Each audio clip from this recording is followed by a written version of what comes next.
I'll never forget the moment my world shattered.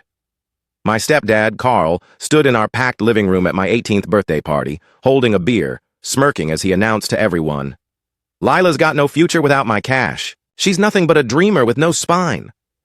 The room went silent. My own mother just stared at the floor, complicit. I was mortified, humiliated. Carl's words cut deeper than any knife, especially in front of my friends, neighbors, and cousins. In our small Ohio town of Mill Creek, he owned Baxter Plumbing, the biggest plumbing outfit in the county, and he never let me forget it. For years, he dangled his wealth over us like a guillotine, reminding me I wasn't his real daughter. My bio dad died when I was 10, leaving Mom and me scraping by until Carl swooped in, all charm and promises. That charm faded fast. By the time I was a teenager, I was just the unwanted stepkid in his McMansion, tolerated but never valued. That night after the guests left, I confronted him in the kitchen. "Why would you say that in front of everyone?" My voice shook, tears burning my eyes. Carl leaned against the counter, smug. "Truth hurts, Lila. Without my money, you're just a nobody. Be grateful I let you live here." His son, Derek, my stepbrother, snickered from the doorway, scrolling on his phone. I swore then and there I'd prove them wrong. That moment lit a fire in me. A burning, vengeful need to show Carl I didn't need his precious empire. I wasn't some clueless kid. I'd been working odd jobs since I was 14, babysitting, dog walking, even cleaning houses to save every penny. I graduated high school with a 4.0, but Carl refused to pay for college. "Derek gets the family funds," he'd said. "You figure it out." So I did. The next week, I enrolled in a plumbing apprenticeship program at Mill Creek Community College, funded by scholarships and my savings. I wasn't going to beg. The apprenticeship was brutal. I was the only woman in a class of grizzled guys, some twice my age. They didn't take me seriously at first. "Go back to the kitchen, sweetheart," one sneered on day one. I ignored them, learning every pipe, valve, and tool like my life depended on it. By night, I worked as a cashier at a 24-hour diner, sleeping maybe 4 hours. Carl mocked me constantly. "You're wasting your time, Lila. Plumbing's for men. Stick to something easy." Derek, meanwhile, flunked out of college but still got a cushy office job at Baxter Plumbing, pushing papers and flirting with the receptionist. 2 years later, I got my journeyman plumber's license. I was 20, proud and exhausted. I landed a job at Turner Plumbing, Carl's biggest rival in Mill Creek. My boss, Joanne, was tough but fair, a woman who'd fought her way up in a male-dominated field. She saw my drive and gave me real responsibilities. Big. Commercial jobs, not just unclogging drains. Every contract we snagged from Baxter felt like a small victory, Carl noticed. At a family barbecue, he cornered me. "You think you're hot stuff working for Turner? You'll never be one of us." I smiled tightly. I don't want to be. By 24, I was running my own crews at Turner. I'd earned a reputation for precision and reliability, fixing Baxter's shoddy work on jobs they'd botched. Clients started requesting me by name. Meanwhile, Derek's incompetence was tanking Baxter Plumbing. He'd mismanaged a major hotel contract, causing a flood that cost the company $200,000 in damages. Rumors swirled about safety violations and unpaid subcontractors. Carl, stubborn as ever, refused to fire him. "Blood is blood," he'd say, as if I didn't exist. Then came the bombshell. Carl had a stroke during a client meeting. While he was in the hospital, Derek took over and the company imploded. 2 lawsuits hit, one for faulty installations, another for workplace harassment by Derek himself. Their biggest client, Maplewood Developments, dropped them overnight. The bank threatened to foreclose. That's when I saw my chance. I'd been saving every dime, networking with clients, and building my name. I approached Maplewood with a proposal. Let me buy Baxter Plumbing, at a discount and merge it with Turner. They agreed, desperate for stability. The deal closed last week. Today, I walked into Baxter Plumbing's headquarters as its new owner. My heels clicked on the polished floor, past the framed photos of Carl and Derek. None of me. Carl's assistant, Marcy, looked stunned. "Lila, what are you doing here?" I handed her the ownership papers. "I'm the boss now. Where's Carl?" Her eyes widened. "He's in his office. Just got back from rehab." I nodded, adjusting my blazer. "Good, he's got a meeting with me." I pushed open Carl's office door without knocking. He was behind his massive desk, looking weaker but still defiant. "What the hell is this?" he barked, spotting me. I dropped the papers in front of him. Baxter Plumbing's under new management. Mine. His face twisted, shock, then fury. You little snake! You can't do this! I leaned in, voice cold. I already did. You said I was nothing without your money. Guess what? I never needed it. Carl's face turned purple, veins bulging like they'd burst. You think you can steal my legacy? My blood built this, he roared, slamming his fist on the desk. I didn't flinch. Your blood? Derek ran it into the ground. Lawsuits, debts, a harassment scandal, some legacy, I shot back, tossing a folder of evidence in front of him. Photos of flooded hotel lobbies, OSHA violation reports, client complaints. His empire was a house of cards. He flipped through the pages, hands trembling. This is a setup. You manipulated this. I laughed, bitter and sharp. Manipulated? No, Carl, I just worked harder than your golden boy ever did. Marcy peeked in, nervous. Everything okay? Carl waved her off, but his eyes burned with hate. You're nothing, Lila. A leech who clawed her way up on my name. That stung. After years of his insults, it still hurt. But I wasn't that scared kid anymore. Get out of my chair, he snarled, standing shakily. I stayed put, crossing my arms. My chair now, my company. You're done. His mouth opened, then closed, like a fish drowning in air. Suddenly, Derek burst in, reeking of cheap cologne and panic. What's she doing here? He slurred, eyes bloodshot. Great. Drunk at 9 a.m. Explaining your severance, I said coolly, sliding 2 envelopes across the desk. 2 weeks' pay. Turn in your keys by noon. Derek snatched the envelope, ripping it open. You can't fire us. This is our company, he yelled, spit flying. Carl grabbed his arm. Calm down, son. But Derek was unraveling. She's a nobody, Dad. A wannabe plumber who thinks she's hot shit. I leaned forward, voice low. I'm the nobody who saved this company from your screw-ups. That hotel flood? Your fault.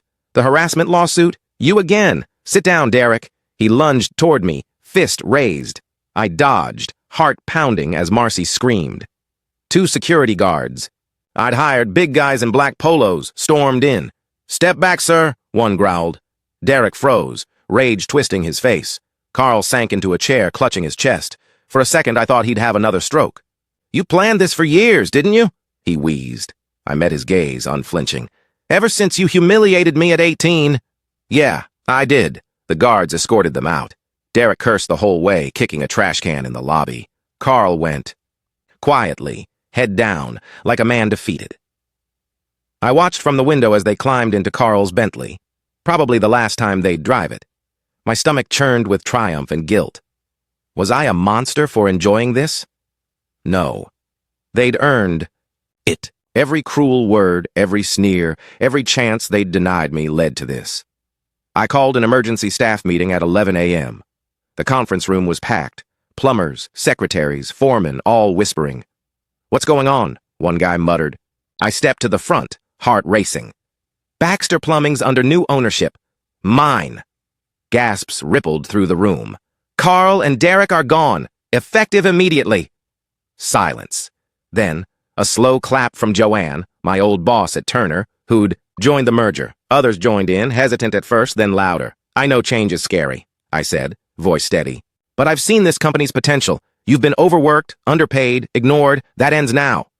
I clicked to a PowerPoint slide. New benefits. Profit sharing after 6 months. Safety bonuses. Paid training for certifications. The room buzzed. A grizzled plumber, Hank, raised his hand. What about the Maplewood job? Derek botched it bad. I nodded. We're fixing it. Properly. Even if it costs us up front. Quality's our name now. Then, a bombshell. Marcy burst in, pale as a ghost. Lila, you need to see this. She thrust her phone at me. A breaking news alert.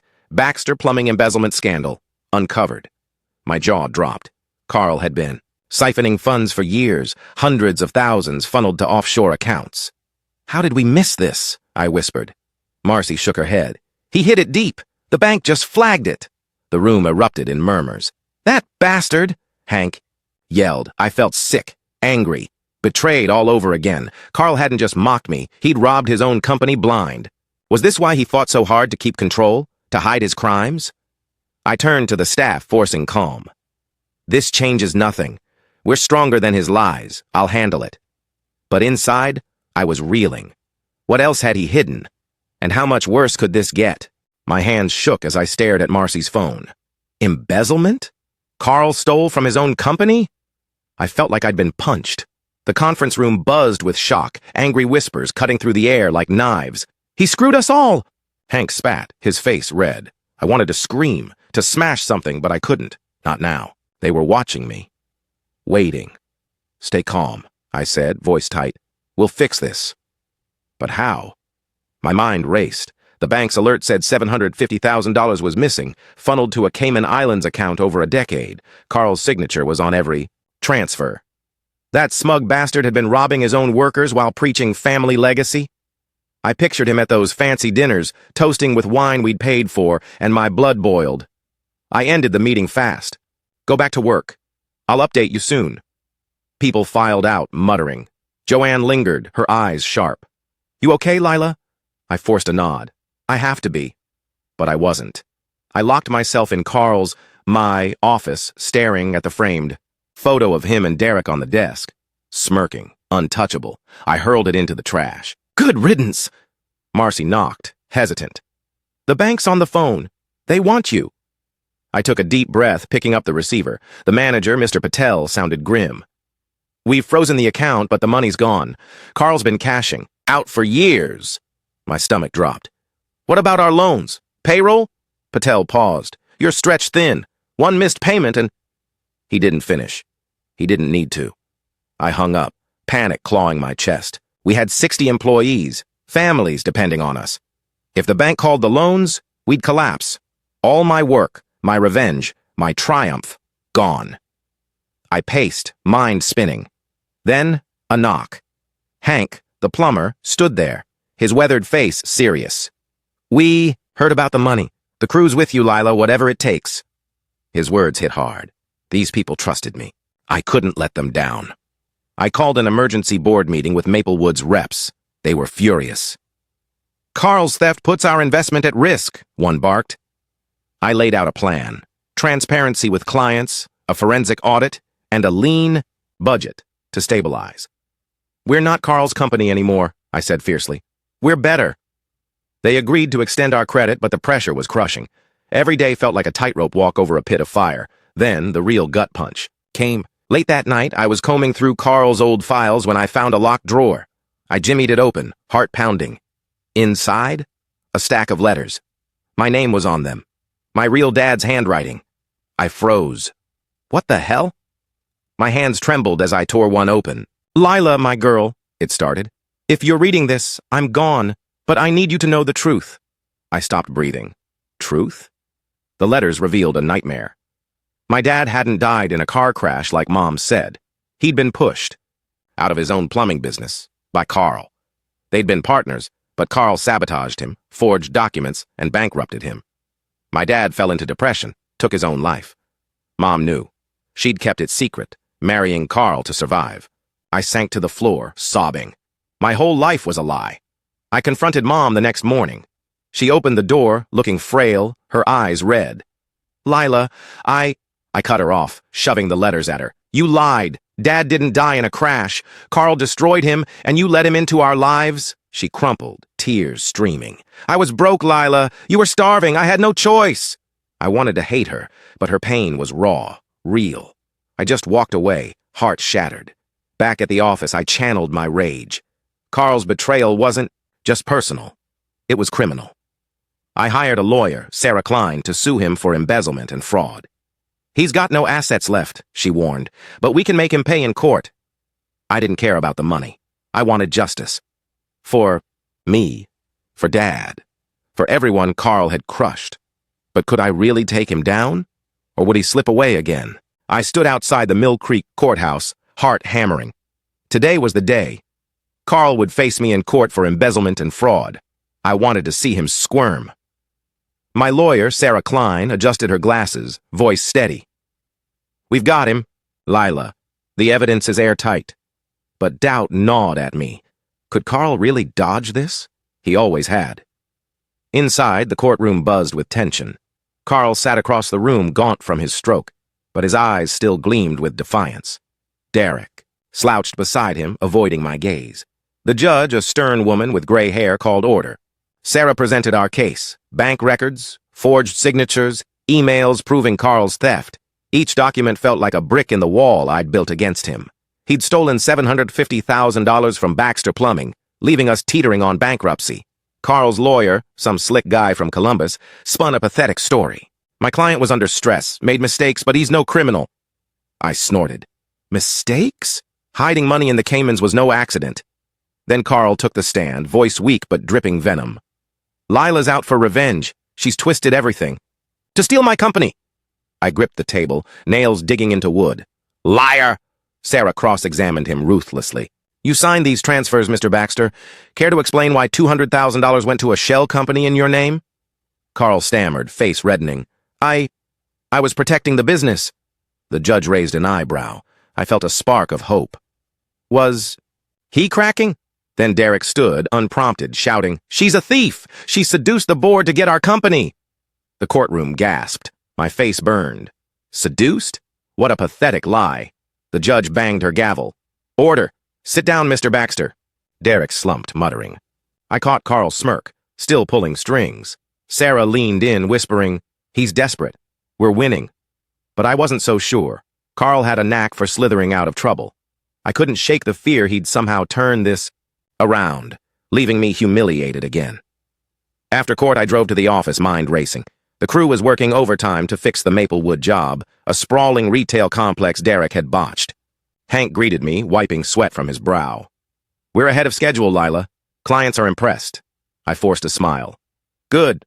Keep it up. But inside, I was unraveling. My dad's letters haunted me, his pain, his betrayal by Carl. How could Mom stay silent all those years? Then, a bombshell dropped. Marcy rushed into my office, eyes wide. Lila, you won't believe this. She shoved a tablet at me. A local news site had a leaked video. Derek, drunk at a bar, bragging about teaching Lila a lesson. He'd tried to sabotage a job site, loosening pipe fittings to cause a flood. My jaw dropped. He what? Hank overheard, furious. That idiot could have killed someone. I called Sarah immediately. This video changes everything. Can we use it? She was ecstatic. It's attempted sabotage. We'll file new charges. My heart raced with vicious glee. Derek had just handed me a weapon. I pictured him in court, exposed, his smug face crumbling. But then, a call from Mom. Her voice was shaky. Lila, Carl's in the hospital again. Heart attack. He might not make it. I froze. Was this real? Or another trick? I drove to Mill Creek General, anger warring with guilt. Carl lay in a sterile bed, tubes snaking from his arms, looking smaller than ever. Lila, he croaked. I didn't mean for it to go this far. I stared, cold. You destroyed my dad. Stole from your workers. Don't play victim now. He flinched, eyes wet. I was scared of losing everything. I wanted to scream. Scared? He'd crushed my family. But his frailty disarmed me. Was I becoming the monster now? I left without a word, heart pounding. Back at the office, I rallied the team. Derek tried to sabotage us, I announced. Gasps. We're pressing charges, but we keep working. We prove we're better. The crew cheered, their loyalty a lifeline. Could I hold it together? Or would Carl's shadow ruin me yet? Derek's sabotage video went viral overnight. Mill Creek's gossip mill churned. Everyone was talking. I sat in my office, refreshing the news site, watching the views climb. Derek, slurring at that dive bar, boasting about loosening pipes, to screw Lila over. What an idiot. He'd handed me his own destruction. But my chest tightened. Why did victory feel so hollow? Sarah called, voice electric. The DA's filing charges, attempted sabotage, reckless endangerment. Derek's done. I should have cheered, but I just stared at Carl's empty desk. His hospital bed flashed in my mind, those frail hands, that weak voice. Was he dying? Playing me again? I slammed my laptop shut. Focus, Lila. I had a company to save, a crew counting on me. At the job site, the Maplewood project hummed. Hank's team had fixed Derek's mess, pipes gleaming under floodlights. Clients are raving, Hank said, grinning. We're back on track.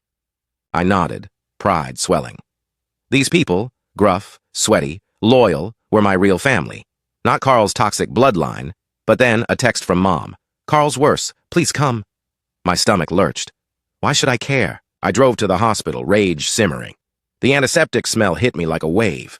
Carl looked like a ghost, skin gray, monitors beeping. "Lila," he whispered, eyes glassy. "I'm sorry. For your dad, the money, all of it." Sorry? After. Decades of lies! I clenched my fists. "You think that fixes it? You killed him. You broke me." Tears burned my eyes. He reached for my hand. I yanked away. Mom stood in the corner, sobbing. "Lila, he's dying. Can't you forgive him?" "Forgive? How?" I stormed out, heart pounding. In the parking lot, I screamed into the night, voice raw. Why was this so hard? I hated Carl, but his apology cracked something in me. Was I losing myself to revenge? I drove back to the office, desperate for control. Sarah was waiting with news. "Derek's pleading guilty to lesser charges, community service, fines, no jail." I scoffed. "Of course he skates. Typical." But Sarah smirked. "The judge banned him from construction work. He's finished in this industry." I laughed, sharp and bitter. Derek, the golden boy, blacklisted. Poetic justice. But it wasn't enough. Not yet. I called a staff meeting. The crew packed the break room, coffee cups in hand. "Derek's sabotage could have hurt us," I said, voice steady. "But you proved we're unstoppable." Cheers erupted. I unveiled new plans, a safety training center named for my dad. "We'll honor the workers Carl exploited." Hank's eyes glistened. "Your dad'd be proud, Lila." My throat tightened. Would he? Then another shock. Marcy burst in, holding a USB drive. "I found this in Carl's safe." We plugged it in. Files appeared. Proof Carl had bribed inspectors to overlook Baxter's shoddy work for years. My jaw dropped. "He risked lives for profit?" I sent it to Sarah. "This buries him," she said. But Carl was dying. Could I destroy a man on his deathbed? That night, I sat alone in my office, the USB drive in my hand. Memories flooded back. Dad, teaching me to fix a leaky faucet, his laugh warm and proud. Carl stole that from me. But his apology lingered, soft and broken. I called Mom. "Is he still?" She sniffled. "Barely. He keeps asking for you." I hung up, torn. Go back, or let him die alone? I drove to the hospital, heart in knots. Carl's breathing was shallow, eyes half open. "Lila," he croaked, "I don't deserve forgiveness, but thank you for coming." I stood frozen. Hate battled pity. "I'm not here for you," I said, voice cracking. "I'm here for me." Could I let go of the pain? Or would it consume me forever? Carl's monitors beeped faintly, each sound a countdown. I stood by his bed, heart pounding. Forgive him? Never. But his words, weak, broken, clawed at me. "Lila, I was wrong. You're stronger than I ever was." Stronger? Me? I wanted to scream, to hurl every insult he'd thrown at me back in his face. Instead, I whispered, "You don't get to rewrite the past." I walked out. He died that night. The news hit like a freight train. Carl was gone. No more chances, no more lies. Mom called, sobbing. "He loved you, Lila, in his own way." Loved me? What a sick joke. I hung up, tears streaming. At the office, I stared at the USB drive, proof of Carl's bribes, his corruption. Should I use it? Expose him posthumously? Ruin his name forever? My hands shook. I needed air. Outside, the Maplewood project sparkled under the Ohio sun. Hank waved me over. "Client signed off. We're done. Early." The crew cheered, hard hats raised. My chest swelled. This was my victory, not Carl's. I gathered everyone. "This company's yours now," I shouted. "Profit sharing doubles next quarter. We're naming the safety center after my dad." The roar was deafening. I felt alive. But Derek wasn't done. He cornered me in the parking lot, eyes wild. "You killed him. You stressed him to death." He lunged, reeking of whiskey. I sidestepped, heart racing. "You're pathetic, Derek." Security hauled him off, his screams echoing. The next day, Sarah called. "Derek's charges are upgraded, assault. He's looking at jail." I smirked. Finally, consequences. But it felt empty. Leaked the USB files to the press. The headline screamed, "Baxter Plumbing Scandal, Late Owner Bribed Inspectors." Mill Creek reeled. Clients called, praising our transparency. "You're cleaning house," Maplewood's CEO said. "We want you for our next $10 million project." I hung up, stunned. $10 million? We'd gone from near bankruptcy to a regional powerhouse, my dad's dream realized. At Carl's funeral, I gave no eulogy. Mom clutched my hand, whispering, "You're free now." Free? Maybe. I looked at the coffin, feeling nothing but relief. Back at the office, I replaced Carl's old photos with a group shot. Me, Hank, Marcy, the crew, grinning at the safety center's groundbreaking. My name was on the sign, Lila Harper Safety Center, not Baxter. Harper. 6 months later, Baxter. Plumbing was unrecognizable. We'd hired 50 new workers, all trained in my dad's name. Employee morale soared. Safety incidents hit 0. I promoted Marcy to operations manager. She'd earned it. At our annual gala, alcohol-free and family-friendly, Hank raised a toast. To Lila, who built a real family.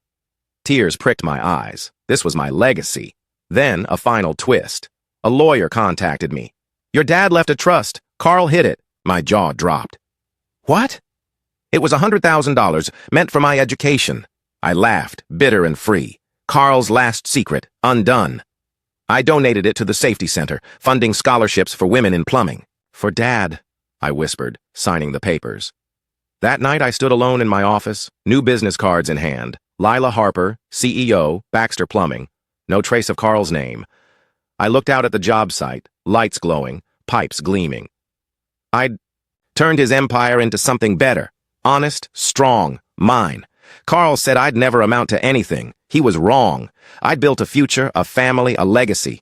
And it was just the beginning. And here it is, the finale of today's story. Did everything turn out as you imagined? Or did it end unexpectedly? I'd love to hear what you think. Leave your thoughts in the comments below, and let's dive into the discussion together.